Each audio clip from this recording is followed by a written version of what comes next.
So hello everyone. तो पिला माने तुम समस्त को स्वागत जनाऊे आमर ही चैनल को। तो आज आम आरंभ करने जाऊे तुम अष्टम श्रेणी रो जो न्यू मैथ बुक तार चैप्टर 1 वर्ग व घन। ठीक अच्छे स्क्वायर एंड क्यूब। तो पिला माने ए क्लास को आरंभ करिया पूर्वरु फास्ट मु तुमको आगे किसी कथा कहबी ताको टिके मन देकी भलसे सुनिबो पिला माने तापरे आमे क्लास टाको आरंभ करिबा। किसी जन तो आगे स्क्रीन रे देखिक जानि सारिबोनी तुमे को सर कोन एठा आपण जुग्म संख्या लिखिचंती अजुग्म संख्या लिखिचंती किंतु विषयर ना तो अछि वर्ग व घन आपण कोन एउरा को सब लिखिचंती। तो एई सब क्वेश्चन तुम माइंड को आसुथबो। तो सेति पई पिला माने आगे मो कथा भलसे सुनो तापर आमे क्लास टा कंटिन्यू करिबा। ठीक अछि हां। तो पिला माने जदि तुम समस्त देखिथिबो तुमरो क्लास 1 थारु क्लास 8 पर्यंत जतिके भी सब बुक अछि से सब गुडा को चेंज हो जाइछि। हो के नै चेंज हो जाइछि माने तुम आगरु 8 क्लास रे मैथ बॉय रे जो जो विषय गुडा को देखै पई पाउथलो एबे सेही विषय गुडा पाउ नाही। किंतु यार पुराना विषय रे तुम सेट एडा को सब पढै पई पाउथलो विषय गुडा को किंतु एबे से गुडा को आउ नाही अलगा तुम देखै पई पाउछो। किछि विषय तुम नुवा बुक रे देखै पई पाइबो जोडा को हेडिंग रु तुम रिलेट करि परिबो जोडा को आगरु तुम पढिथिबो। किछि जण पिला ई वर्ग व घन विषय आगरु पढिथिबे बुझुछि कि नै ताको रिलेट करि परिबे किंतु आउरी किछि एम्ति विषय भी तुम देखै पई पाइबो जोडा को तुम फर्स्ट टाइम एम्ति गुटे विषय ना अछि बोली तुम देखै को पाउथबो। हो के नै तो किछि जण पिला नै डरि जिबेनी जे सर नुवा विषय आउ एमती कोन कि जन तो खुलिक एटे देखिथिबे पिला माने जो हम टे पढा पिला सन दिन हाथरी खुलिक देखिथिबे जे कोन कोन सब पाठ देइछि आ सेडा सब तांको मुंडो ऊपर देखि डेंगी पळौथबो। हो ना नै अच्छा तो डरिबार किछि आवश्यकता नै पिला माने मु तुमनको आगे बहिटा कोठु लेखा है जे ता विषय टिके आइडिया दे देउछि तापर हम एटा स्टार्ट करबा। ठीक अछि तो देखो पिला माने एथरो मु कहिबी एटा सरकारनकर गोटे बहुत बड़ निष्पत्ति आ बहुत भलो निष्पत्ति कोन ना तुम माने जानिछो ए जो तुमरा ए नुवा बुक गुडा को आसे जे तुम ए क्लास 8 रो जदि तुम ए मैथ कथा कहबो ए जो बुक टा आसे जे तुमरो से माने ए बुक टा कोठु काहा को रेफरेंस करके बा काहा को फॉलो करके लिखिचंती जानिछो तुम माने की।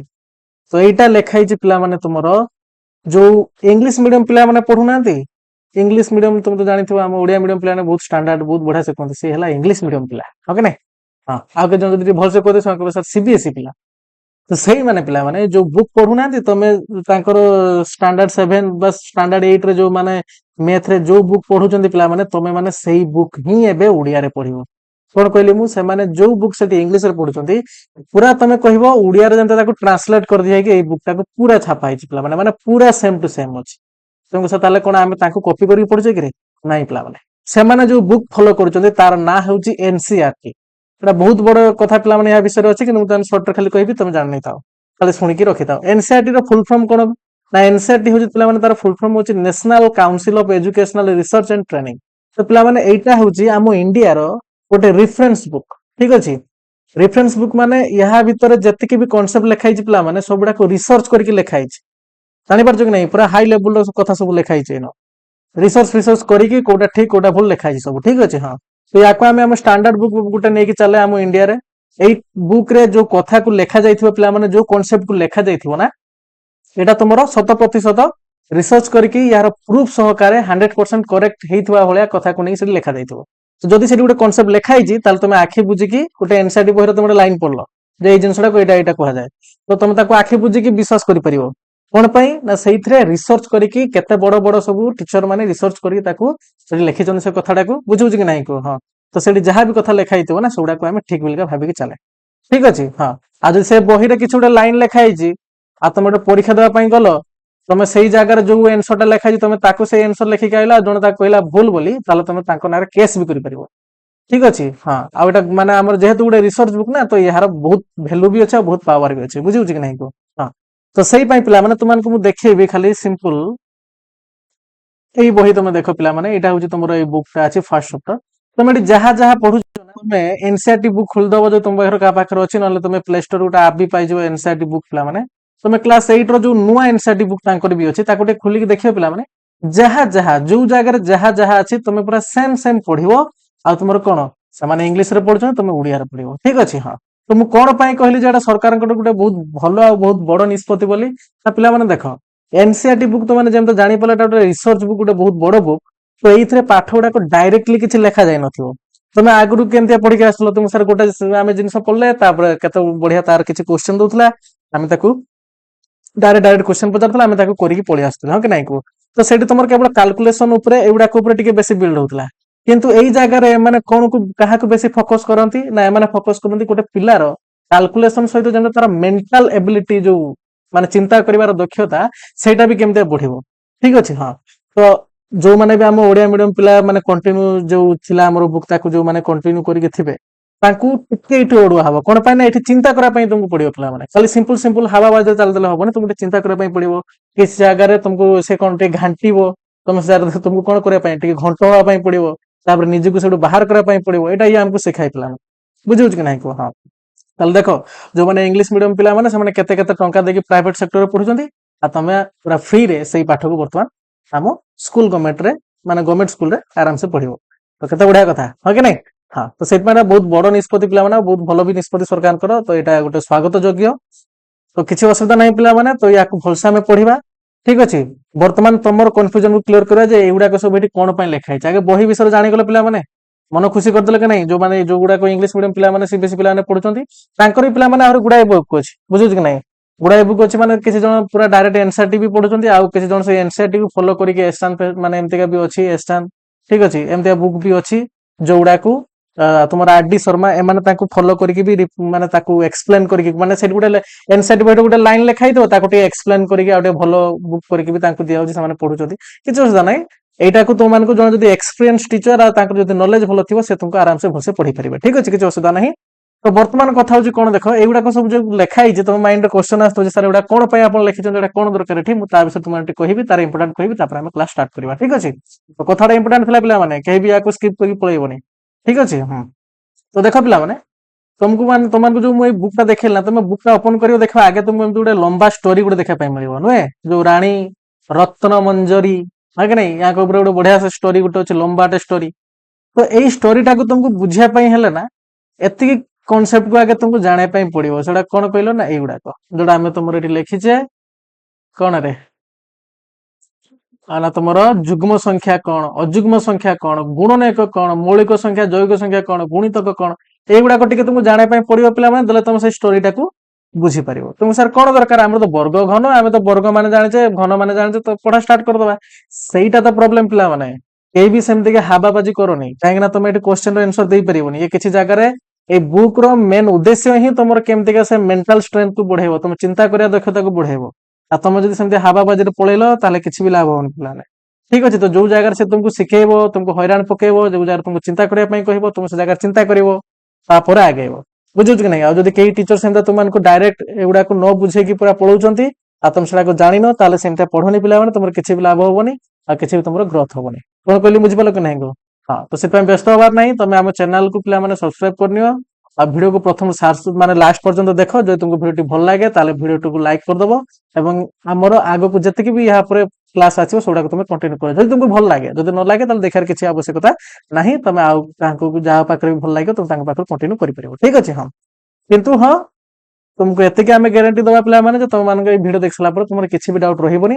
କେମିତିକା ଜଣେ ପୁରା ଜିରୋ ଲେବୁଲରୁ ତାକୁ ଉଠାଯିବ ସେଇଭଳିଆ ଆମେ ପଢିବା ପିଲାମାନେ, ପୁରା ଜିରୋ ଲେବୁଲରୁ। ଯେମିତି ତମେ କିଛି ଜାଣିନ ମୁଁ ଭାବିକି ତୁମକୁ ପଢେଇବି, ତମେ ମାନେ ବାସ୍ ତାକୁ ଭଲସେ ଦେଖିବ। ଆଉ ମୁଁ ଯାହା ତୁମକୁ କହିବି ପିଲାମାନେ ତାକୁ କରିବା ଦରକାର। ଯେତିକି ହୋମୱାର୍କ ଦିଆହବ ତମେ କରିବା ଦରକାର, ଯେତିକି କଥା ତୁମକୁ କୁହାହବ ସେତିକି କରିକି ଆସିବା ଦରକାର। ଠିକ ଅଛି। ଆଉ ସମସ୍ତେ ଏ ଭିଡିଓର ଗୋଟେ ନୋଟ୍ସ ବନେଇବ। ଠିକ ଅଛି। ଗୋଟେ ନୋଟ୍ସ ବନେଇବ ପିଲାମାନେ। ଆଗରୁ ଯାହା ଠକିକି ଆସିଲ କିନ୍ତୁ ଏବେ ଆଉ ଠକନି ପିଲାମାନେ, କାହିଁକି ନା ଏବେ କଥା ବି ଅଧିକା ଆସିଲା ଆଉ ତମର ପାଠ ବି ଟିକେ ହାର୍ଡ ଲେବୁଲର ଆସିଲା, ଟିକେ ହାଇ ଲେବୁଲର ଆସିଲା। ଠିକ ଅଛି। ହଁ, ଯେମିତି ଯେମିତି ଲେଖା ହେଇଛି ସ୍କ୍ରିନରେ ସେମିତି ଲେଖିଦବ ସବୁ ନୋଟ ଗୁଡାକ। ଠିକ ଅଛି। ହଁ, ମେଥ ଗୋଟେ ନୋଟ ବନେଇବ। ବୁଝିହଉଛି? ହଁ, ତାପରେ କଣ ନା ତମର ଯାହା କିଛି ବି ଡାଉଟ ବାହାରେ ଆମକୁ କମେଣ୍ଟ ସେକ୍ସନରେ ସାଙ୍ଗେ ସାଙ୍ଗେ ଜଣେଇବ ପିଲାମାନେ, ଆମେ ତାର କ୍ଲିୟର କରିବା ପାଇଁ ନେକ୍ସଟ ଭିଡିଓରେ ଆମେ ତାର ଇନ୍ତଜାମ କରିବା। ବୁଝିହଉଛି? ଆଉ ଦେଖ କେଇ ଜଣ ପିଲା ଦେଖିକି ଡରିଯିବେନି, ସାର୍ ଏଠି କଣ ଇଂଲିଶ ଆପଣ ଲେଖିଛନ୍ତି। ତ ଡରିବାର ନାହିଁ। ଇଂଲିଶ ବି ଆମେ ପଢିବା ପିଲାମାନେ, କାହିଁକିନା ତମେ ଇନ ଫ୍ୟୁଚର ଯୋଉ ଆଗକୁ ତମେ ପଢିବ ନା, ତମର +2 ହଉ କି ତାପରେ +3 ହଉ, ତମେ କମ୍ପିଟେଟିଭ ଲାଇନକୁ ଯାଅ, ଯୋଉ ଜାଗାକୁ ଯାଅ ପିଲାମାନେ ତମର ସବୁ ଇଂଲିଶରେ ହିଁ ଆସିବ। ଠିକ ଅଛି। ତ ସେଇଥିପାଇଁ ପିଲାମାନେ ଆମେ ଓଡିଆ ନାଁକୁ ବେଶୀ ୟୁଜ କରିବା କିନ୍ତୁ ଇଂଲିଶ ନାଁକୁ ଟିକେ ମନେ ରଖିବା। ସ୍ପେଲିଂ ମନେ ରଖ, ଫ୍ରି ତୁମକୁ ଛାଡି ଦିଆଲା। ସ୍ପେଲିଂ ମନେ ରଖିବା ଦରକାର ନାହିଁ। ତୁମକୁ ପଚାରିବେନି ଏଠି ଇଭିନ୍ ନମ୍ବର ସ୍ପେଲିଂ କଣ କହିଲ, ଯେମିତି ଇଂଲିଶରେ ପଚରାଯାଏ, କେହି ପଚାରିବେନି ପିଲାମାନେ ଏଠି।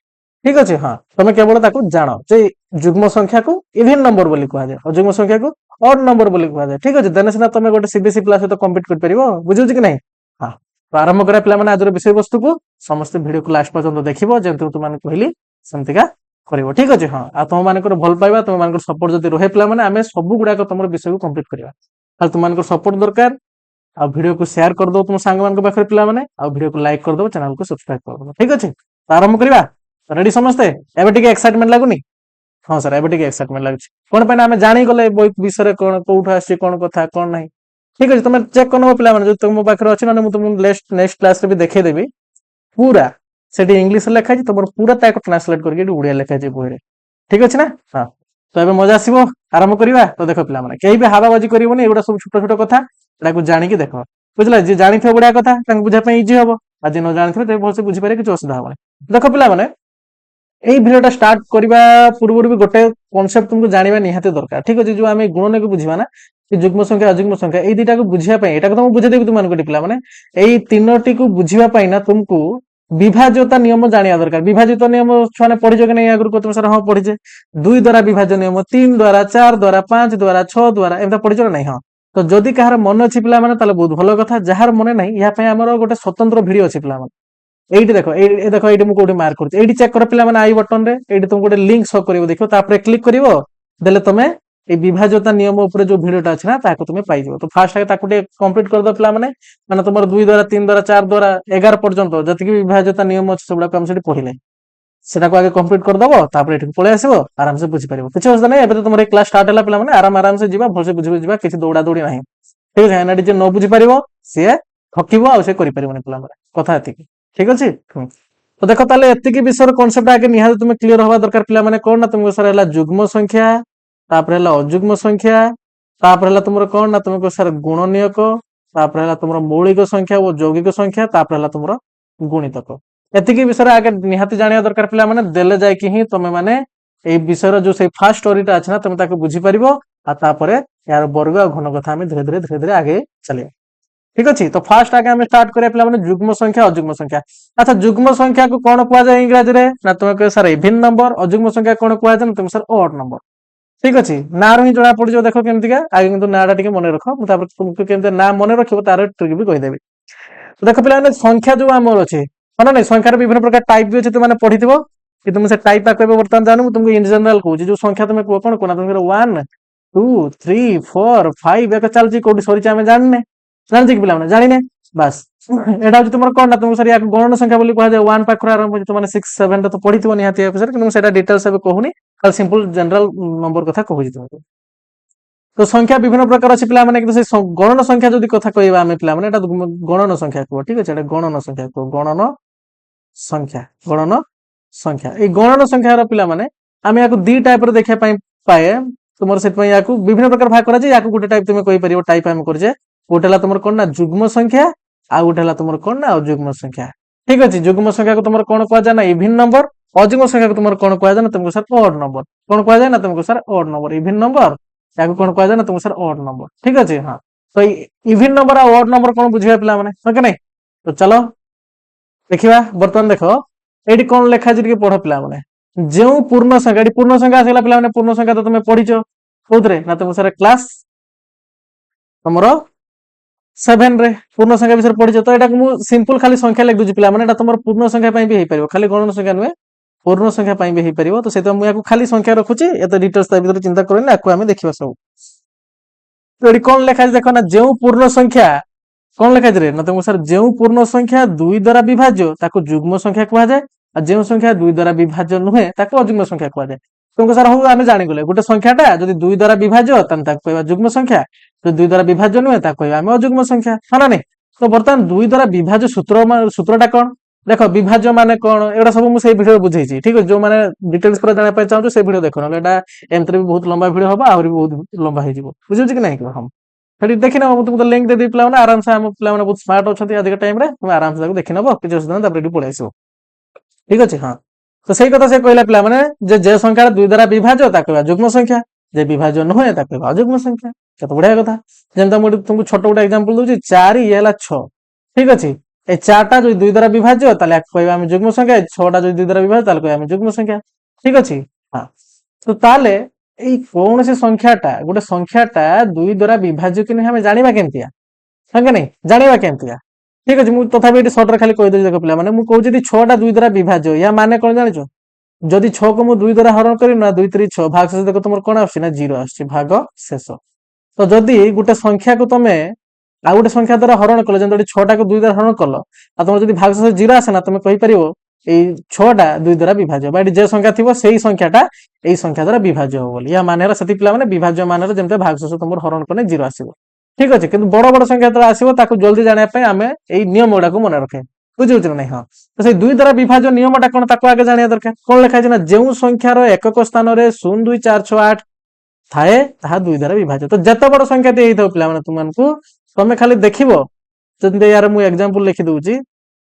ଏକ୍ସାମ୍ପଲ ଲେଖା ଆଗେ ମତେ କୁହ, ଧର ଯୋଉ ଲେଖା ଅଛି 3 2 4 1 ଏ ଗୋଟେ ଯୁଗ୍ମ ସଂଖ୍ୟା ନା ଅଯୁଗ୍ମ ସଂଖ୍ୟା କୁହ। ନା ତୁମେ କହିବ ସାର୍ ଆମେ ଯୁଗ୍ମ ସଂଖ୍ୟା କି ଅଯୁଗ୍ମ ସଂଖ୍ୟା ଜାଣିବା ପାଇଁ ହେଲେ ତାର ଏକ ଘର ଅଙ୍କକୁ ଦେଖିବା। ଏକକ କିଆଡୁ ୟାଡକୁ ଯାଏ ନା, ହେଲା ଏକକ ଦଶକ ଶତକ ହଜାର। ବୁଝୁଛି କି ନାଇଁ କୁହ? ହଁ, ତ ଏଗୁଡା ବି ଯେ ଜାଣିନି ପିଲାମାନେ ତାହେଲେ ଦେଖିବା ଆମ ଚ୍ୟାନେଲକୁ ଯାଅ। ଚ୍ୟାନେଲ ଗୋଟେ ପ୍ଲେଲିଷ୍ଟ ଅଛି ଯାହାର ନାଁ ହଉଛି basic math A to Z। তুমি ସେଇଠୁ ପାର୍ଟ 1 ର ଭିଡିଓରୁ ପୁରା ଦେଖି ଦେଖି କମ୍ପ୍ଲିଟ କରିବ, ତାହେଲେ তুমি ଏଗୁଡାକ ବିଷୟରେ ସବୁ ଜାଣିପାରିବ। ଆମେ ସବୁ ବୁଝେଇଛେ, ବୁଝୁଛି କି ନାଇଁ? ହଁ, ତାହେଲେ ୟାର ଏକ ଘର ଅଙ୍କକୁ ଚେକ୍ କର, ତୁମକୁ ସେଠି 1 ଅଛି, କିନ୍ତୁ ଆମେ କହିଥିଲେ 1 ନୁହେଁ 0 2 4 6 8 ଯଦି ଥିବେ ତାହେଲେ ଆମେ ତାକୁ କହିବା ଯୁଗ୍ମ ସଂଖ୍ୟା।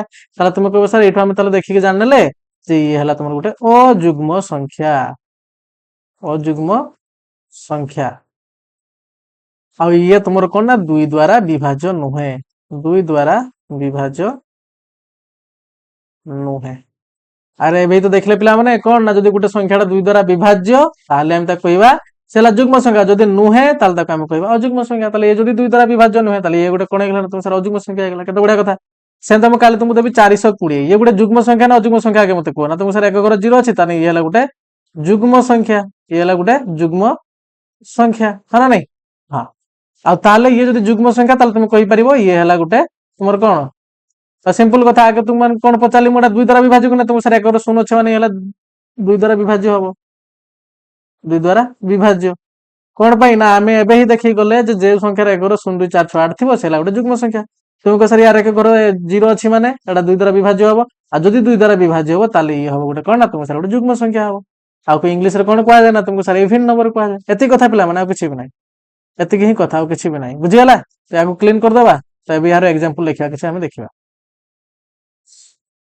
ଏବେ କିଛି ଜଣଙ୍କ ମାଇଣ୍ଡ ରେ ଏମିତି ବି କ୍ୱେଶ୍ଚନ ଆସୁଥିବ ସାର୍ 19 ଧର 19 ଇଏ 2 ଦ୍ଵାରା ବିଭାଜ୍ୟ ହବ ନା ନାହିଁ? ବିବାହ କହିଦେଲେ କି ରେ ମୁଁ? ସରି ସରି ଆଚ୍ଛା ଆଚ୍ଛା, ହଁ ଟିକେ ଥଣ୍ଡା ହେଇଛି ପିଲାମାନେ, ସେଥିପାଇଁ ଟିକେ କଥାଟା କ୍ଲିୟର ଆସୁନି, ବାକି ଆଡଜଷ୍ଟ ଟିକେ କରିବ। ଠିକ ଅଛି? ହଁ, ତ ଏଇଠି ଦେଖ ଏକ ଘର ଅଙ୍କକୁ ଦେଖ, ତୁମକୁ ସାର୍ ତ 9 ଅଛି, 9 ମାନେ 2 ଦ୍ଵାରା ବିଭାଜ୍ୟ ନୁହେଁ। ଆଉ ଯଦି ବିଭାଜ୍ୟ ନୁହେଁ ତାହେଲେ ଏ କି ପ୍ରକାର ସଂଖ୍ୟା ନା? ତୁମ ସାର୍ ଗୋଟେ ଭେରି ଗୁଡ ଭେରି ଗୁଡ, ଯୋଉଟା କହୁଥିଲ ସେଇଟା ତମ ମାଇଣ୍ଡ ଯୋଉଟା ଆସିଲା ସେଇଟା ଠିକ। କଣ ନା ତୁମ ସାର୍ ଇଏ ହେଲା ଗୋଟେ ଅଯୁଗ୍ମ ସଂଖ୍ୟା। ଭେରି ଗୁଡ, ଆମ ପିଲାମାନେ ସବୁ କହିଦେଲା ନାଇଁ? ଆଚ୍ଛା, ତାପରେ ୟାର ଏକ୍ସାମ୍ପଲ ଲେଖିଦବା। ବର୍ତ୍ତମାନ ତୁମେ କଣ କଣ ହବ କୋ ୟାର 2 ଦ୍ଵାରା ବିଭାଜ୍ୟ ବାଲା କେ ସଂଖ୍ୟା ହେବେ ନା? ତୁମ ସାର୍ 0 ହେବେ, 2 ହେବେ, 4 6 8 10 12, ତାପରେ କିଏ ନା ତୁମ ସାର୍ 14, ତାପରେ କିଏ ଆଇବ ନା ତୁମ ସାର୍ 16 18 ଏମିତି ଚାଲିବ। ତମେ ସରିଯିବ ପଛେ କିନ୍ତୁ ଏ ସଂଖ୍ୟା ଲେଖା ସରିବନି। ବୁଝୁଛ ନା ନାଇଁ? ହଁ, ତ ଦେଖ ଏମାନେ ସମସ୍ତଙ୍କର ଏକ ଘର ଅଛି ନା ନାଇଁ? 0 2 4 6 8 ଭିତରେ କେଇଟା ଗୋଟେ ଥିବା ଦରକାର, ବାସ୍ ତାହେଲେ ସେ 2 ଦ୍ଵାରା ବିଭାଜ୍ୟ ହବ।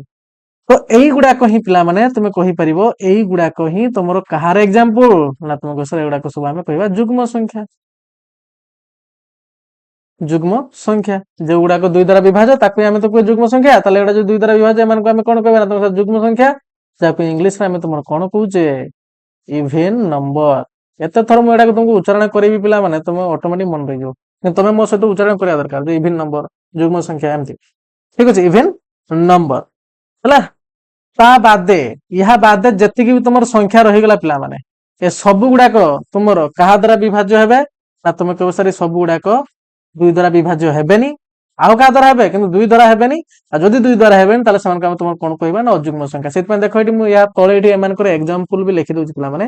ଯୁଗ୍ମ ସଂଖ୍ୟାର ଆମେ ଇ ଆଉ ଜି ଯୋଉ ଲେଖୁନି ପିଲାମାନେ ହେଲା ଏକ୍ସାମ୍ପଲ କୁ ସର୍ଟ ଲେଖା ଯାଏ। ତମେ ଇ ଏକ୍ସ ଲେଖ, ସେମିତି ୟାକୁ ବି ତମର ସେଇ ଏକ୍ସାମ୍ପଲ ହିଁ ତମେ ବୁଝ। ଠିକ ଅଛି? ୟା ବିଷୟରେ ଅଲଗା ଆକୁ ଜାଣିପାରିବ ଯେ ଇଜି ର ମାନେ କଣ, ଏଠି ଆକୁ ପରେ ଦେଖିବା। ଏଟା ସିମ୍ପଲ ଭାବୁନି ଏକ୍ସାମ୍ପଲ। ହଁ, ତ କଣ ସେଇଟା କହ ନା? ତମେ କହିବ ସାର୍ ଯୁଗ୍ମ ସଂଖ୍ୟା ଆମେ ଆଇବ 2 ଆଇବ, 0 ବି ଆଗେ ନେଇପାରିବ ପିଲାମାନେ ଯୋଉ ତମେ ସମ୍ପ୍ରସାରିତ ସଂଖ୍ୟା ନଉଛ। 0 2 4 6 8, ତାପରେ ଆଇବ କେତେ ନା? ତମକୁ ସାର୍ 10 ଇଏ ଚାଲିଲା। ଅଯୁଗ୍ମ ସଂଖ୍ୟାରେ କିଏ ଆଇବ କୁହ ନା? ତୁମେ କହିବ ସାର୍ ଅଯୁଗ୍ମ ସଂଖ୍ୟାରେ ଆଇବେ 1 3 5 7, ତାପରେ କିଏ ଆଇବ ନା? ତମକୁ ସାର୍ 9, ତାପରେ ଆଇବ 11, ଇଏ ବି ଏମିତି ଚାଲିବ। ହଁ ନାଇଁ? ତାହେଲେ ଯୁଗ୍ମ ସଂଖ୍ୟା ଅଯୁଗ୍ମ ସଂଖ୍ୟା କଣ ଆମ ପିଲାମାନେ କ୍ଲିୟର ହେଇଗଲେ? ସାର୍ ହଁ, ଆରାମସେ କ୍ଲିୟର ହେଇଗଲେ। ଯେ ସଂଖ୍ୟା 2 ଦ୍ଵାରା ବିଭାଜ୍ୟ ସେ ହେଲା ଯୁଗ୍ମ ସଂଖ୍ୟା, ଯେ ନୁହେଁ ସେ ହେଲା ଅଯୁଗ୍ମ ସଂଖ୍ୟା। ବୁଝୁଛି କି ନାଇଁ କୁହ? ବାସ୍ ସେତିକି ତ କଥା। ତାପରେ ଦେଖ ଜାଣିଗଲା ଦୁଇ ଦ୍ୱାରା ବିଭାଜନ ନିୟମ। ଏବେ ଦେଖିବା ପିଲାମାନେ ଗୁଣନେକ କଣ। ଠିକ ଅଛି, ଗୁଣନେକ ବିଷୟରେ ବି ଡିଟେଲ୍ସ ଭିଡିଓ ଗୋଟେ ଆମର ଅପଲୋଡ ହେଇଛି ପିଲାମାନେ, କିନ୍ତୁ ସେଟା ଟିକେ ହାଇ ଲେଭେଲର ଅଛି। ତ ମୁଁ ତୁମକୁ ସିମ୍ପଲ ୱାର୍ଡରେ କହୁଛି। ଠିକ ଅଛି, ଗୁଣନେକ ଜିନିଷଟା କଣ ଖାଲି ମାନେ ତୁମର ସର୍ଟରେ ବୁଝିବା, କାହିଁକି ନା ମେନ୍ ତାର ଏଇଠି କାମ ନାହିଁ। ଯେତେବେଳେ ସେ ବିଷୟ ଆସିବ ତୁମର ସେତେବେଳେ ଆମେ ଡିଟେଲ୍ସ ଡିସ୍କସନ କରିବା।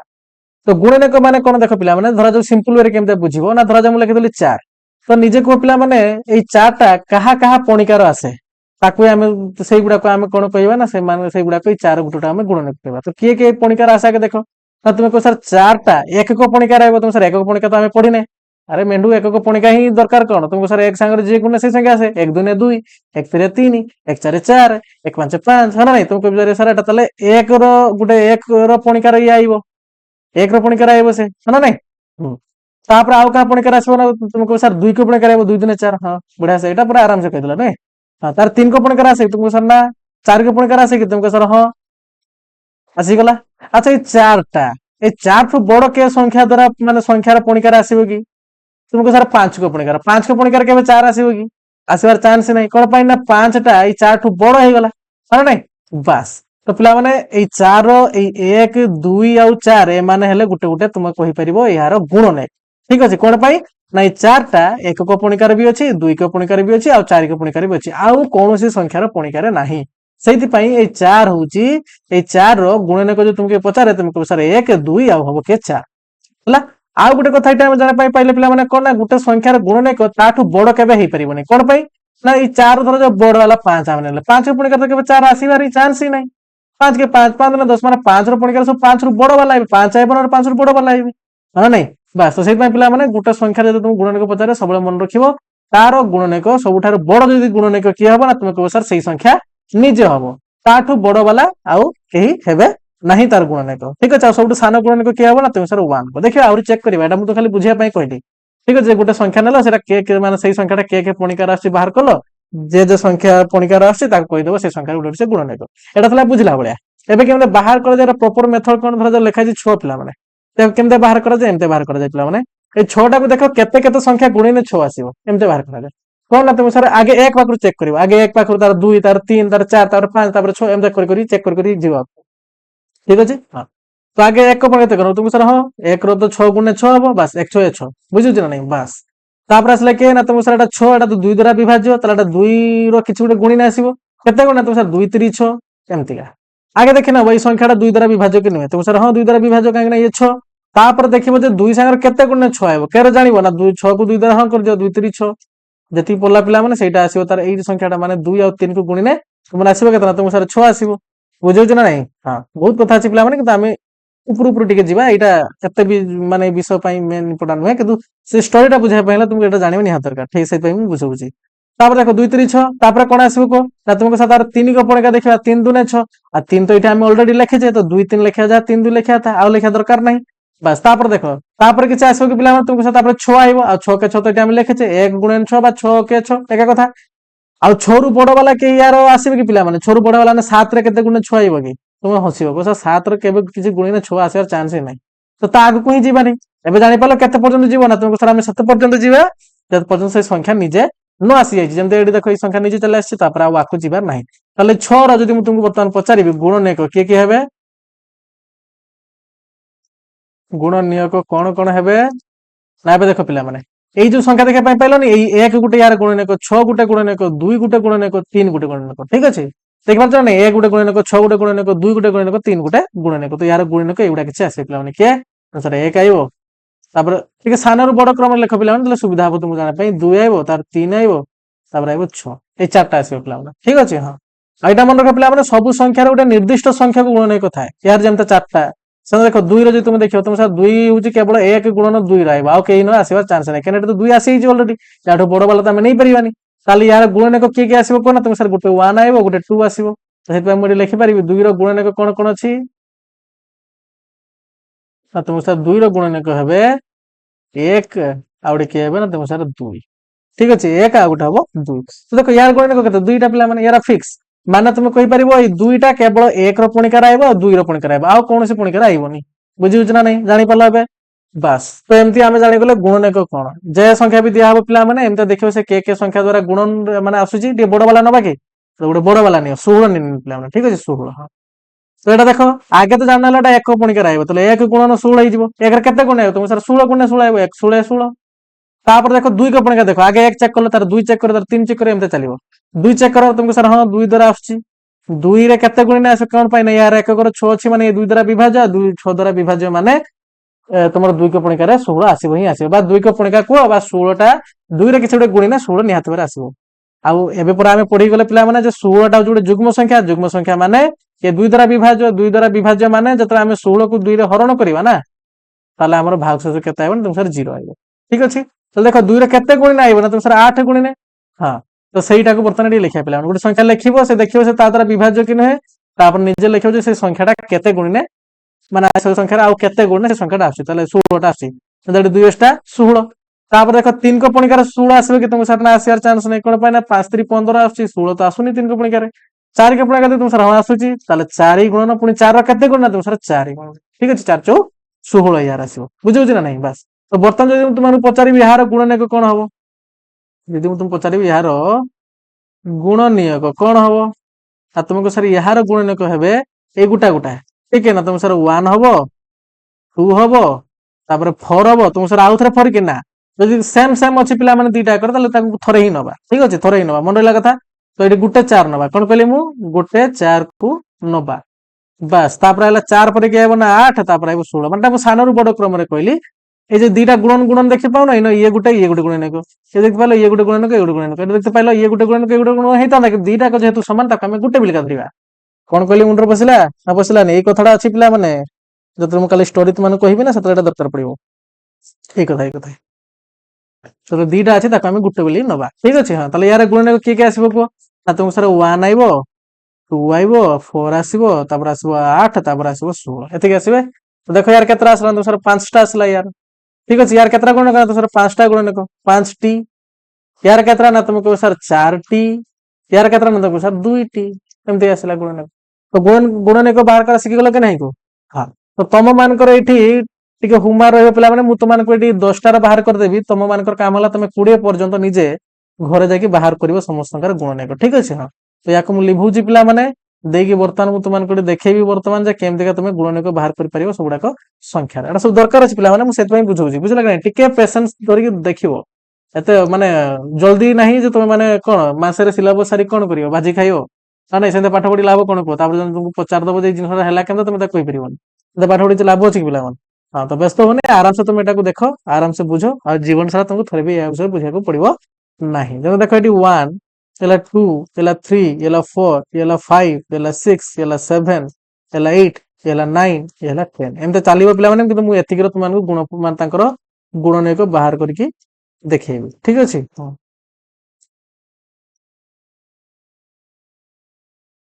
हाँ गुणनक से तुम क्लास 4 5 पाखर पढ़ी आसो पिला माने हां ना नहीं। हाँ तो देखो 1 रो कोन आसो ना तुमको सर 1 तो केवल जनका ही पणी कर आसो सेला 1 1 के 1 आ ताठो तो आसीयार नहीं तले यार एठी मु लिखि दोजी गुणनक आ एठी हम देखिया गुणनक संख्या गुणनक मानकर संख्या ठीक अछि। हां एटा इंपोर्टेंट कथा कहया को जाउची पिला माने देखियो बोलसे एला तुमर गुणनक एला गुणनक मानकर संख्या एला गुणनक मानकर संख्या ठीक अछि। या गोटे सीधा कर बंका हिज नहीं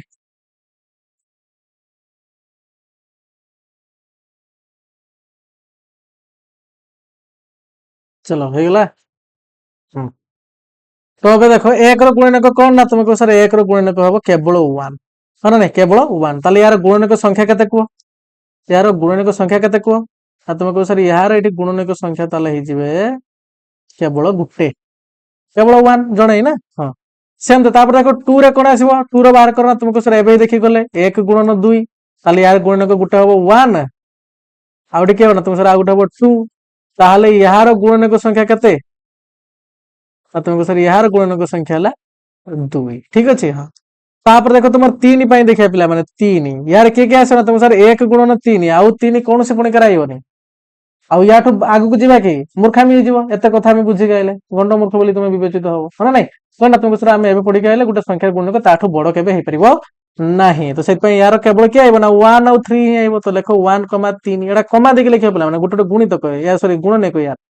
ହଁ ତ ୟାର ଗୁଣନକ ଆଇବ ଏଇଟା, ଏଇ ଦିଟା ପିଲାମାନେ ଆସିବେ। ଠିକ ଅଛି ହଁ। ତ ୟାର ଗୁଣନକ କିଏ ନା ତମ ସାର୍ ୟାର ବି ସେଇ ଦିଟା। ଟିକେ ଆଉ କ୍ଲିନ କରିଦବା। ହୁଁ ତାପରେ କିଏ ଆସୁଛି ନା ତାପରେ ଆସିବ ତମର 4। ତ 4ରେ କଣ ଆସିବ କୁହ ନା ତମକୁ ସାର୍ ଗୋଟାଏ ଆମେ ଲେଖିପାରିବା 1 ଗୁଣନ 4, ତାପରେ ଲେଖିପାରିବା 2 ଗୁଣନ 2 2 ଦିନେ 4, ତାପରେ ଆଇବ କଣ ନା ତମକୁ ସାର୍ 4 ଗୁଣନ 1। 4 ଗୁଣନ 1 ଲେଖିବା ଦରକାର କି ପିଲାମାନେ ଆଉଥରେ? ତମକୁ ସାର୍ ଦରକାର ନାହିଁ, କଣ ପାଇଁ ନା ଏଇଟା ଅଲରେଡି ଏଇଠି ଅଛି, ତ ତାକୁ ଆଉଥରେ ଲେଖିବାର କୌଣସି ଆବଶ୍ୟକତା ହିଁ ନାହିଁ, ତ ତାକୁ ମୁଁ ଉଡେଇ ଦେଲି। ଠିକ ଅଛି। ତାହେଲେ ୟାର ଗୁଣନକ କଣ କଣ ଆସିବ କୁହ ନା ତୁମକୁ ସାର୍ ୟାର ଗୁଣନକ ଆଇବ 1 ଆଇବ 2 ଆଇବ, ଦିଥର 2 କୁ ଥରେ ହିଁ ନବା ବୁଝିକି ଆସିଲେ ଏବେ। ଆଉ କଣ କହିଲେ ତମ ସାର୍ 4 ଆସିଲା। ଠିକ ଅଛି ହଁ। ଆଉ ଏଇଟାର ତୁମର କଣ ତମେ ଦେଖିବା ପାଇଁ ପାଇଲ ନା ଏହାର ବି ଗୁଣନକ ସଂଖ୍ୟା କେତେ ନା ତମ ସାର୍ 3। ତାପରେ ଯିବା 5 ପାଖକୁ ପିଲାମାନେ, ତାପରେ କାହା ପାଖକୁ ଯିବା ନା ତୁମକୁ ସାର୍ 5 ପାଖକୁ ଯିବା। ତ 5 ରେ ସେଟା ନିଜେ କୁହ ତମେ ବାହାର କରିକି ପିଲାମାନେ, କଣ ଆସିବ ନା ତମେ ସାର୍ 5 ର ବାହାର କଲେ ଆମେ କହିବା 1 ଗୁଣନ 5, ଆଉ ୟାର କିଛି ବି ଆସିବନି। ତାହେଲେ ୟାର ଗୋଟେ 1 ଆଇବ ଆଉ ଗୋଟେ 5 ଆଇବ। ଠିକ ଅଛି। ଆଚ୍ଛା ମୁଁ ଆଗେ ଲେଖି ଦଉଛି, ତାପରେ ଗୁଣନକ ସଂଖ୍ୟା ଲେଖିବା ଟିକେ ଇଜି ହବ। ହଁ ତାପରେ ଦେଖ 6। 6 ର କଣ ଆସିବ କୁହ ନା ତମ ସାର୍ ଗୋଟାଏ 1 ଗୁଣନ 6 ସବୁବେଳେ 1 ରୁ ଷ୍ଟାର୍ଟ କରିବ। ତାପରେ କଣ ନା ତମ ସାର୍ 2 କ ପଣିକାର ବି ଆସୁଛି 2 3 6। ତାପରେ କେତେ ଆସୁଛି ନା ତମେ କହିବ ସାର୍ ତାପରେ ଆସିବ 3 କ ପଣିକାର ଆସିବ 3 2 6, ଏଟା ତ ଅଲରେଡି ଅଛି। ତାପରେ 4 ଆସୁଛି କି ପିଲାମାନେ ନାହିଁ, 5 ର ଆସୁଛି କି ନାହିଁ, ତାପରେ 6 ର ଆସୁଛି ହଁ 6 କେ 6 ଏଠି ତ ଲେଖିଛେ ଆମେ। ତ ଆଉ ୟାର ଲେଖିବାର କୌଣସି ଆବଶ୍ୟକତା ନାହିଁ, ବୁଝିଲା କି ନାହିଁ। ତାହେଲେ ୟାର ଗୁଣନକ କଣ କଣ ହେବେ କୁହ? ଆଉ ତମ ସାର୍ ଏଠି ଦେଖିକି ଜଣା ପଡିଯାଉଛି ୟାର ଗୁଣନକ ଏଇଗୁଡା ଗୁଡାକ ହେବେ। ଏମିତି ବାହାର କରା ଶିଖିବା ଦରକାର ତମେ। 1 ତାପରେ ଆଇବ 2 ତାପରେ ଆଇବ 3 ତାପରେ ଆଇବ 6, ତାପରେ 7 ବି ଚେକ୍ କର। ତୁମକୁ ସାର୍ 7 କେବଳ ଗୋଟେ ହିଁ ପଣିକାର ହବ, 7 କେ 7 ବା 1 7 7, ଆଉ କୌଣସି ପଣିକାର ଆଇବ ନାହିଁ। ତାହେଲେ ଏରିଆ ଗୁଣନକ କିଏ ନା ତମକୁ ସାର୍ 1 ଆଇବ ଆଉ ଗୋଟେ ଆଇବ 7। ତାପରେ 8 ର ଦେଖ ପିଲାମାନେ, ତମକୁ ସାର୍ 8 ଆଇବ 1 ଗୁଣନ 8 ଗୋଟେ ଆଇବ, 2 କ ପଣିକାର ବି ଆସି 2 4 8 ଗୋଟେ ଆଇବ, 3 କ ପଣିକାର ଆସିବାର ନାହିଁ, 4 କ ପଣିକାର ଆସିବ 4 2 8 ଲେଖିଛେ ଆମେ, 5 କ ପଣିକାର ଆସିବାର ନାହିଁ, 6 କ ପଣିକାର ବି ଆସିବାର ନାହିଁ, 7 କ ପଣିକାର ଆସିବାର ନାହିଁ, କେବଳ ଆଇବ 8 କ ପଣିକାର। ତାହେଲେ ୟାର ଏତିକି ଆଇବ। କିଏ କିଏ ନା ତମ ସାର୍ 1 ଆଇବ 2 ଆଇବ 4 ଆଇବ ଗୋଟେ ଆଇବ 8 ଆଇବ। ସେମିତି 9 ର ଦେଖ ପିଲାମାନେ, 9 ର କିଏ ଆଇବ ତମକୁ ସାର୍ ଫାର୍ଷ୍ଟ ତ 1 ଗୁଣନ 9, 9 କେ 9 କୁହ ବା 1 ଗୁଣନ 9 କୁହ। ତାପରେ ଆସିବ କେତେ ନା ତମକୁ ସାର୍ 2 କ ପଣିକାର ଆସୁନି, 3 କ ପଣିକାର ଆସୁଛି 3 3 9। 4 କ ପଣିକାର ଆସିବ ପିଲା ନାହିଁ, 5 କ ପଣିକାର ଆସୁଛି କି ନାହିଁ, 6 କ ପଣିକାର ବି ନାହିଁ, 7 କ ପଣିକାର ବି ନାହିଁ, 8 କ ପଣିକାର ବି ନାହିଁ, 9 କ ପଣିକାର ବି ନାହିଁ। ମୁଁ 9 କ ପଣିକାର ନାହିଁ ନା 9 କ ପଣିକାର ଅଛି ଏଇଟା ଲେଖିଲେ ପରେ 9 କେ 9। ତ କେତେ ବାଟ ଯାଇ ଯିବ ଯେ ସଂଖ୍ୟାଟା ଯେତିକି ନା ସେତିକି ପର୍ଯ୍ୟନ୍ତ ଚେକ୍ କରି ଯିବ, ତାଠୁ ବଡ ତ ହବାର ଚାନ୍ସ ନାହିଁ, ତା ଯିବାର ବି ଦରକାର ନାହିଁ। ତାହେଲେ ୟାର ଗୁଣନକ କିଏ କିଏ ଆସିବ ନା ତମକୁ ସାର୍ ଗୋଟେ 1 ଆଇବ, ଗୋଟେ ଆଇବ 3, ଦି ଥର 3 ଗୋଟେ ଲେଖିବା, ଆଉ ଗୋଟେ ଆଇବ 9। ତାପରେ ଆଇବ କିଏ 10। 10 ର ଚେକ୍ କର ପିଲାମାନେ, 10 ର ତମ ସାର୍ 10 ର ଆଇବ 1 ଗୁଣନ 10, ତାପରେ ଆଇବ 2 କ ପଣିକାର ବି ଅଛି 2 5 10, 3 କ ପଣିକାର ନାହିଁ, 4 କ ପଣିକାର ବି ନାହିଁ, 5 କ ପଣିକାର ଅଛି 5 2 10 ଲେଖିଦେଇଛେ ଆମେ, 6 କ ପଣିକାର ନାହିଁ, 7 ରେ ବି ନାହିଁ, 8 ରେ ବି ନାହିଁ, 9 ରେ ବି ନାହିଁ, ଏକା 10 ରେ ଲେଖା ହେଇଛି। ତାହେଲେ ୟାର ଗୁଣନକ କିଏ ଆଇବ ନା ତମକୁ ସାର୍ 1 ଆଇବ 2 ଆଇବ 5 ଆଇବ ଆଉ ଆଇବ 10, ଏତିକି ତ ବାସ୍। ବର୍ତ୍ତମାନ ଦେଖ ମୁଁ ଏଇଠି ଆମେ ଗୋଟେ ଡାଟା ପାଇବା, ଆଉ ସେ ପେଟେଣ୍ଟ ଗୋଟେ କଥା ବି ଏଠି କନସେପ୍ଟ ବୁଝିବା ପାଇଁ ପାଇବା, ସେଇଟାକୁ ବର୍ତ୍ତମାନ ଆମେ ଲେଖିବା। ହଁ ତ ଦେଖ ୟାର ଗୁଣନକ ଲେଖିବା, ଏହାର ଗୁଣନକ ଲେଖିବା କେତେଟା, ଏହାର ଗୁଣନକର ସଂଖ୍ୟା ଲେଖିବା, ଏହାର ଗୁଣନକର ସଂଖ୍ୟା ଲେଖିବା, ଏହାର ଗୁଣନକ ସଂଖ୍ୟା ଲେଖିବା କେତେଟା, ଏହାର ବି ଗୁଣନକ ସଂଖ୍ୟା କେତେ ଲେଖିବା। ଠିକ ଅଛି। ତ ଗଣ ପିଲାମାନେ ୟାର କେତେଟା ଗୁଣନକ ଅଛି ନା ତମେ କହିବ ସାର୍ ୟାର ଅଛି 2ଟା। ଆରେ ଜାଣିପାରୁଛ କି ନାଇଁ, ମୁଁ ଏଇଟା ଟିକେ ପାଖାପାଖି ଲେଖିଦଉଛି, ଇଏ 1 ଇଏ ହେଲା 2, ଇଏ ବି 2 ଇଏ ହେଲା 3। ୟାର ଆଇବ କେତେ ନା ତମେ ସାର୍ 2 ଆସିବ, ୟାର ଆସିବ କେତେ ନା କଣ 4ଟା ଅଛି, ୟାର 2ଟା ଅଛି, ୟାର 4ଟା ଅଛି, ୟାର 3ଟା ଅଛି, ୟାର 4ଟା ଅଛି।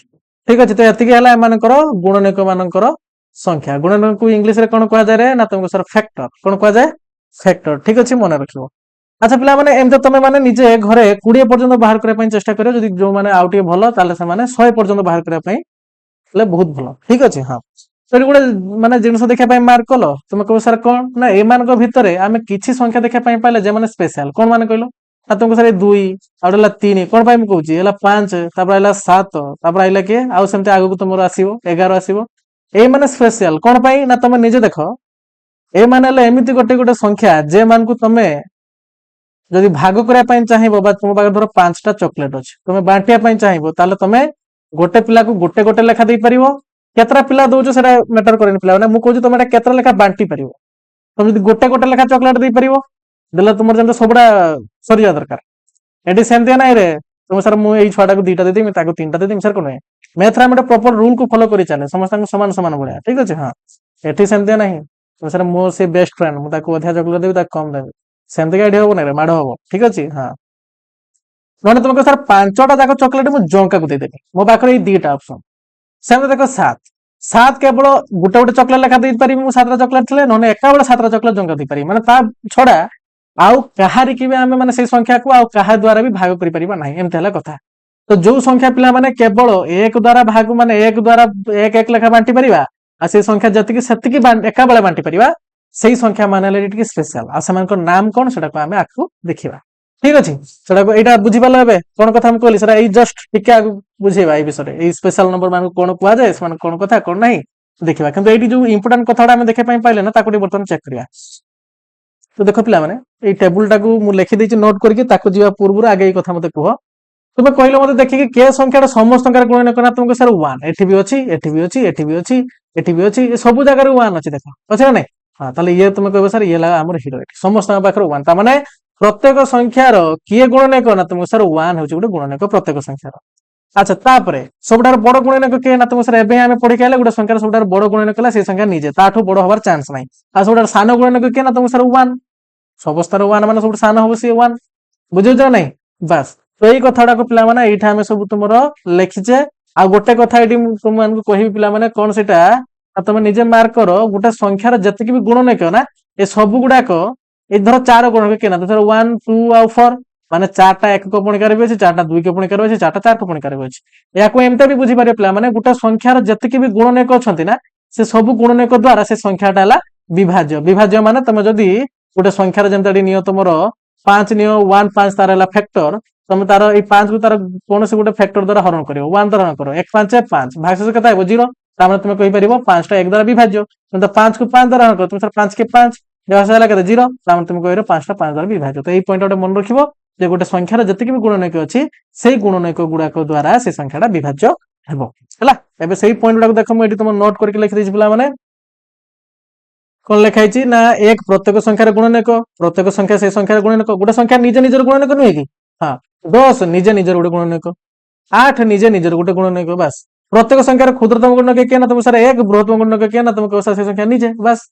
गोटे संख्या तार गुणनक गुडी को द्वारा पूर्ण रूपे विभाज्य पिला माने जोरा एबे तुमको लास्ट में बुझेली क्लियर हेलो बस तो एबे देखिया पिला माने हम नेक्स्ट कांसेप्ट ना तुमरो मौलिक संख्या उठेला यौगिक संख्या जो कथा एबे मु तुमको कहि के आसेली ठीक अछि हां तो देखो पिला माने मौलिक संख्या क्या कहै यौगिक संख्या क्या कहै जो संख्यार केवल दुईटी गुणनक थाए एवं से संख्या मधुर गुटेला एक आ गुटेला से संख्या निजे सेही मान को मौलिक संख्या कहै जाय किछि जानि परलो कि पिला माने को तुम सर हां जानि परले एबे ही आपण से विषय डिस्कशन करके आइले कोन ना जो संख्यार नाटा एबे जानलो किंतु कथा तो हमें एबे बुझी के आसले ना जो संख्यार केवल दुईटा गुणनक थाए पिला माने दुईटा रु अधिका नथिबे एडी जति संख्या पिला माने दुनिया रे अछि ना सब संख्यार गुटे निर्दिष्ट संख्या गुणनक थाए कार नुहे जे केतरा बसी जाउतो केतरा कमी जाउतो सेंत किछ नाही तो एबे निजे देखो दुईटा नेखा गुणनक का पाखर अछि ना तुमको सर या पाखर अछि जेडा येलो चिन्ह दिया देखो दुई पाखरे अछि का पाखरे अछि ना तुमको सर दुई पाखरे अछि दुई पाखरे अछि तीन पाखरे अछि पांच पाखरे अछि सात पाखरे अछि संत आको जीव 11 पाखरे अछि तो एई संख्या गुडा कर देखो दुईटा लेखा गुणनक अछि कोन कहला से केवल दुईटा थिबा और से दुईटा भीतर भी के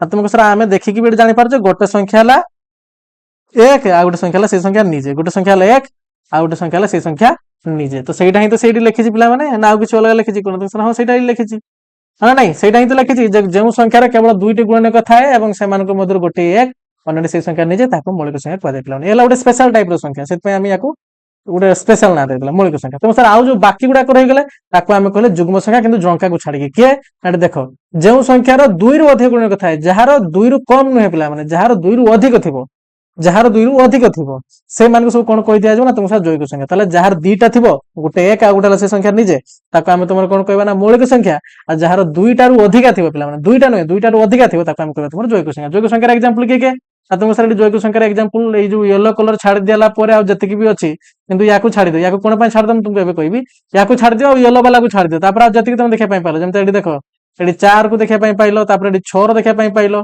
तापर देखो 8 देखिया पई पाइलो 9 रो 10 रे एमान होजन समस्त कार गोटे एग्जांपल ना तुमको सर एमान गोटे जैविक संख्या कोन कुआ जाय ना तुमको सर कंपोजिट नंबर कोन कुआ जाय इंग्लिश में सर कंपोजिट नंबर मौलिक संख्या कुआ जाय तुमरो प्राइम नंबर क्लियर हेलो अरे सिंपल कथा गोटे संख्या देखिलो तार गुणनक केतरा अछि देखिबो जो तार गुणनक केवल एक आ से संख्या नै जाय तंता कहबो मौलिक संख्या जो ताठू अधिक तंता कहबो से जैविक संख्या एबे तुम माइंड कंफ्यूजन आसलो जे सर ताले ए जो 1 कथा आपण कहले या को हम कोन कहबा ना यार दीटा अछि ना यार दीटा रो अधिक अछि ताले या कोन कहबा ना सही कथा पिला माने ये कहार रूल को सैटिस्फाई कोलानी ना ये दीटा अछि दीटा थना को मौलिक संख्या कहि थाते तो दीटा रो दे था ताकू जैविक संख्या कहि थाते कि ये कहार रूल सैटिस्फाई करूनी सही पय तुम कहि परिबो मौलिक एकटा ना मौलिक संख्या ना जैविक संख्या ठीक अछि एकटा ना मौलिक संख्या ना जैविक संख्या एटा तुम कहि परिबो एक संख्याटी मौलिक नुहे किबा जैविक नुहे ठीक अछि तो मौलिक संख्या पिला माने तमरो जेहेतु फिक्स अछंती आ एमान को मने रखिया पई भी पड़े तो जो माने मने रखि दो बहुत भलो कथा पिला माने जेमता तुम सीरियली मने रखिया दरकार ठीक अछि मौलिक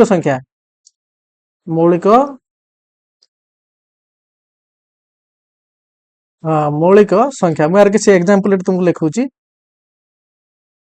जाको हम तुमर कोन कहउछ ना तुमको सर प्राइम नंबर कहउछ के आइबो को ना एबे निजे चेक करिवो तुमन को देखेबी मु 2 तापर आसीबो के ना तुमको सर 3 तापर आसीबो 5 तापर आइबो 7 ठीक अछि तापर आइबो के ना तुमको सर तापर आसीबो एकाले 11 एमते चलिबो प्ला माने ठीक अछि एमते चलिबो तुमन जदी याको मने रखे दउछ ना तो बहुत भलो कथा मोटा कोन पय लेखल तुमन को एबे देखेबी मु सेउडा कर गुटे चार्ट तुमन को बनै दिया छि तुम पय ठीक अछि 2 3 5 7 तापर 11 तुम पय गुटे चार्ट बनै दिया छि प्ला माने जति भी कलर देखो तुमर येलो कलर अछंती से सब येलो कलर होचन तुमर कोन ना तुम कोइ पारो सर से माने गोटे मौलिक संख्या ठीक अछि येलो वाला हले मौलिक संख्या येला मौलिक संख्या येलो वाला मौलिक संख्या जदि सब फांका वाला अछन ना से माने सब बोले एउडा सब बोले यौगिक संख्या कोन कहले बुझ पले कि नै को बस तो 1 रु 100 भीतर केतरा छै तुम एटी गण के निजे चेक कर परियो 100 1 रु 100 भीतर मन रखिबो 1 रु 100 भीतर तुम केतरा मौलिक संख्या जेटा बहुत जण पचारंती आ बहुत जागर पचरा जाय एग्जाम रे भी 25 टी 1 रु 100 भीतर 25 टी तुमरो प्राइम नंबर अछि 1 रु 100 भीतर ठीक है सेंता तुम चेक कर परियो 1 रु 50 भीतर केते 50 रु तुमर 100 भीतर केते ठीक है चेक करके निजे गण के चेक करनबो किंतु मो कहया कथा तुम निजे टिके बाहर कर पिला माने गुणनक हिसाब रे चेक करो जहार देखिबो दीटा रो अधिका से हला कंपोजिट माने तुमरो जैविक संख्या जहार दीटा ही गुटे एक आ गुटेला से संख्या निजे से हला तुमर कोन ना तुमको से हला मौलिक संख्या आ मन रखो सबटार बड़ मौलिक संख्या हला तुमर के ना 97 आ सबटार सानो मौलिक संख्या के ना तुमको जेउडा आरंभ होईची के ना तुमको सर 2 किंतु एठी भी एक कथा अछि पिला माने देखो तुम केमते क्वेश्चन पचारिबो 2टा देखो मन रखे पिला माने 2टा एठी हीरो कोन पई ना 2 हला एमिति गुटे दुनिया रो संख्या जी हला कोन ना तुमको सर गुटे जुग्म संख्या एवं ये हूँ गोटे कौन ना तुमको सर जुग्म संख्या ये निजे गोटे पुणी ये गोटे मौलिक संख्या तो मन रखे पिला माने दुनिया रो जो तुमके पचारे एमती गोटे संख्या को जे मौलिक संख्या भी आ गोटे जुग्म संख्या भी तो सी हला केवल 2 आ तमे दुनिया रे जति भी जुग्म संख्या नियो 4 6 8 जेमान को नियो समान सब गोटे कंपोजिट नंबर गोटे जैविक संख्या के भी मौलिक संख्या नुहंती तो सेटा मन रखियो जो तुमके पचारे छोडार क्षुद्रतम मौलिक संख्या किए ना तुमको सर 2 छोडार सानो किंतु एमते पचारे सबटार क्षुद्रतम अजुग्म मौलिक संख्या ताला तुम कहबो सर 3 तो क्वेश्चन आगे भलसे पढिबो देखियो से कोन पचारे तापर आंसर दबो तो मौलिक संख्या जैविक संख्या कोन हम पिला माने जानि गले तो सर हां जानि गले आ कुछ डाउट रहिबोनी सेटा इटे हमको तुमको गोटे टेबल दे देछि पिला माने तापर हम लास्ट कांसेप्ट देखियो तुमर कोन ना गुणितक ठीक अछि गुणितक माने कोन देखो बहुत सिंपल कथा काल की जदि मु तुमको पचारिबी 1 रो गुणितक केते 1 रो गुणितक तापर मु तुमको केतन पचारिबी कहलो देखि 5 रो गुणितक केते तो कौन तुम करी ना जदि 1 रो गुणितक पचारा ना बेले 1 को 1 संगे गुण सब संगे संगे गुण चल जाओ बेले 1 का संगे गुण जाओ ना 2 संगे गुण जाओ केता आइबो 2 1 बेले 3 संगे गुण 1 बेले 4 संगे गुण 1 बेले 5 संगे गुण एंते केताटा जीव दुनिया रे जति संख्या अछि तो सेति तो हम गण के माने एंते गुण के सारी परिबानी बस तो एंते डॉट दे दियाला सित पई तो 5 जदि तुम पचाली 5 को बेले गुण 1 संगे बेले 5 को गुण 2 संगे बेले 5 को गुण 3 संगे बेले 5 गुण 4 संगे ठीक अछि एमते चलिबो तो यार गुणफल केता आइबो ना 5 यार आइबो 10 यार आइबो 15 यार आइबो 20 तो जति भी एमते तुम जे संख्या रे गुणितक बाहर करते कहिबो ना तुम सिंपल कोन कहबो सेही संख्या संगे बेले 1 बेले 2 बेले 3 एमते गुणी गुणी चल जिवो सेमान को जो गुणफल आसीबो ना से गुणफल गुडा कहला यार गोटे गुणितक ताले 5 रो गुणितक के आइबो ना तुमको सर 5 आइबो कमा 10 आइबो तापर आइबो 15 ठीक अछि तापर आइबो 20 एको डॉट दे देबो सेमता 1 रो गुणितक के ना तुम सर 1 आइबो 2 आइबो 3 आइबो 4 आइबो यार सेम सेम आइबो कोन पाई ना एक संगे जे संख्या कोन से संख्या आसे केमते चलिबो प्लान तो जानिपार गुणितक माने तुमको जो से पचार गोटे संख्यार गुणितक केते ना तुम बेले 1 गुण बेले 2 गुण बेले 3 गुण गुणी गुणी चल तो बर्तमान तुम पचारि पिला माने कह गोटे संख्यार सबुठारु सान गुणितक किए ना तुम कह सर देख ये 5 स्टार्ट है 5 1 स्टार्ट है 1 तुमको 2 पचार ना बेले 2 सांगे तुम 1 गुण था 2 होता तापर 2 सांगे 2 गुण था 4 आसता तो सब सान के तुम सर 2 आम ये गोटे पैटर्न देखा पाचे कौन ना जब गोटे संख्यार आमको सब सान गुणितक किए पचारे आम देखा पाचे देख 2 सान गुणितक किए 2 1 सान गुणितक किए तुम सर 1 5 सान गुणितक किए तुमको सर 5 कौन जाना पाच ना गोटे संख्यार सब क्षुद्रतम गुणितक है से संख्या निजे ठीक है से संख्या निजे आ सब बड़ किए ना तुम सर बड़ तो आम बड़ संख्या के जाने तो बड़ संख्या सागर गुणले सीना ये 5 सांगर बड़ संख्या गोटे किए गुणले सीना आम कह सब बड़ गुणितक से तो जेहेतु आम बड़ संख्या के दुनिया जाने कहीपर कौन ना गोटे संख्यार सब बड़ गुणितक के कहीपर ना असंभव ठीक अच्छे तो ये कथा पिला माने एगुड़ा विषय ये लिखी दी तुमको यार गोटे कथा ये एक्सट्रा जानी था तुमको ये गोटे एक्सट्रा बोनस पॉइंट धरा जा मुझे देख 2 रे तुम 10 गुणले के 20 आसो ठीक अच्छे तुम कहीपर 2 गुणितक है 20 तुम कह 10 गुणितक है 20 एक कथा बर्तमान यार माने कौन देख यार माने है दीटा संख्या जब गुणिक तुमको 20 दौरान ना तुम जान ये 20टा गुणनैक 2 गुटे हो गोटे 10 हो यार तो थे ढेरुड़ा कि यार गोटे गुण किए 2 हो गोटे गुण किए ना 10 हो आम जाने गोटे संख्यार जी गुणनैक था से गुणनैक द्वारा से संख्याटा है संपूर्ण भाव विभाज्य माने 20टा तुम 2 द्वारा भी विभाज्य हम 10 द्वारा विभाज्य हम ताना काल के तुमको कहीदेवी ए गुणन बी यहाँ टे हार्ड हो सिंपल कथा कहूँ ए सांगर धरा जाऊ मु तुम गोटे संख्या गुणीदेली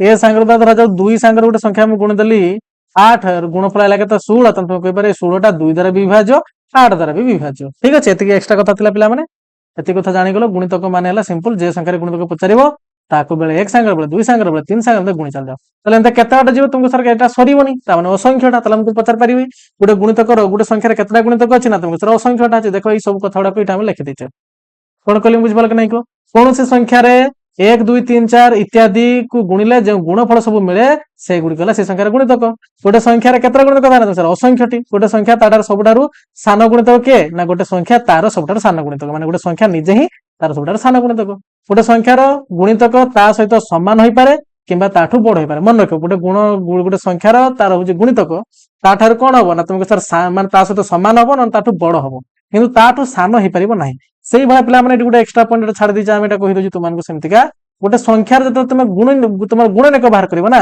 से गुणनैक हला से संख्या सहित से समान हबो नने ताठू सान हबो पिला माने ताठू सान हबो ताठू बड़ होवार चांस नाही एटी जेमता कहला ताठू समान हबो नने ताठू बड़ हबो गुणितक जानि पल्ला कथा बस प्रति कथा पिला माने थिला एति कथा को टिके समस्त रिवीजन करनबो कोन कोन सब कहला आ जो माने विभाज्य सूत्र न जाने ताको आगे निहाते देखि आसे पिला माने एति कथा तुम जानि सालो ना एबे जतरा हमें नेक्स्ट तुमको मु पढेबी ना नेक्स्ट तो तुमको ए विषयटा मु पढेबी जते तुमको ए स्टोरीटा मु तुमको जणेबी ए स्टोरीटा मु जते तुमको पढेबी पिला माने सतबेले तुमे यार मजा पाइ जिवो ठीक है सतबेले यार तुमे मजा पाइ जिवो तो यार सब गुडा कोटा थ्योरी पैटर्न टिके आइबो पिला टिके बेसी लेखा वाला आइबो टिके बेसी चिंता करिया वाला आइबो तो सेतपन तुमको सही रको हवा पई पड़िबो नले तुमे भलो रिजल्ट करि परिबो नाही कि यहा सहित तुमे प्रॉपर फॉलो करके चली परिबोनी तुमे निजे को हे मोर होउनी केने मु तो जानि छि बरो केने बाहर करा जाय तो मोर होउनी केने एमते सब आसीबो ठीक अछि तो व्यस्त होबार नाही पिला माने आमे तुम साथरे सबले अछु तो मानकर भल पाइबो तुमकर सपोर्ट रहिले आमे सेमतिका तुम पई एबे जेम तुमे क्लास देखो छ सेमते सबले तुमे पाइबो ठीक अछि हां तो सेति पई वीडियो जदी भल लागे पिला माने ताले वीडियो को लाइक कर दबो